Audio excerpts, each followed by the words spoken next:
Britain has taken some historic steps back from Brexit, and this is in the first ever summit between the European Union and the UK here in London on Monday. It's not quite a return to the EU, but a reset, as it's been called, not membership but partnership. But these steps, relatively small as they may be, are all in the direction opposite to Brexit. This is the first UK-EU summit. It marks a new era in our relationship. And this deal is a win-win.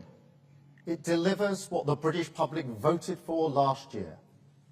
It gives us unprecedented access to the EU market, the best of any country outside of the EU or EFTA, all while sticking to the red lines in our manifesto about not rejoining the single market, the customs union, and no return to freedom of movement. We're turning a page. We're opening a new chapter in our unique relationship.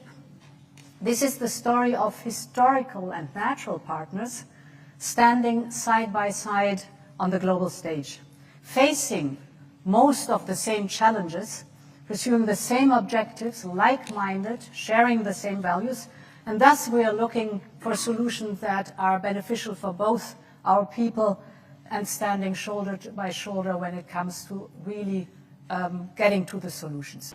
So now we have greater ease and fewer checks in agricultural trade, and these are intended to bring an end to long queues and those lengthy checks at the border between the EU and the UK, particularly for food and drinks trade.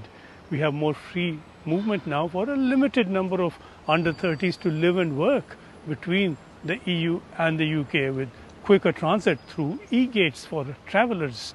We have joint electricity production, an end to tariffs on steel, and all this would make trade easier, not just between the UK and the EU, but also between Northern Ireland and the rest of the UK, a sensitive issue here in the UK and for Europe.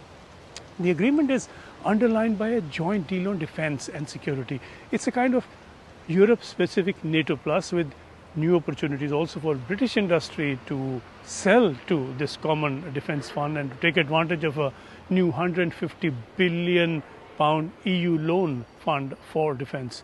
A little more controversially, the UK has agreed reciprocal access to fishing in one another's waters, mostly to EU advantage, it has to be said, and that's for another 12 years. And that extends the 4 years Boris Johnson had agreed to while delivering Brexit.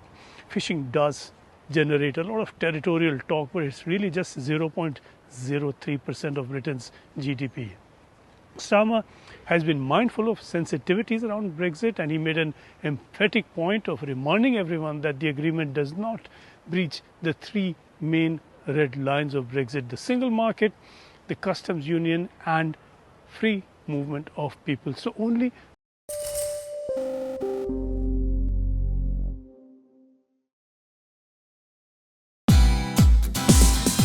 Thank you for watching us on CNBC TV18. For all news and updates, subscribe to our YouTube channel and watch us on all social media platforms.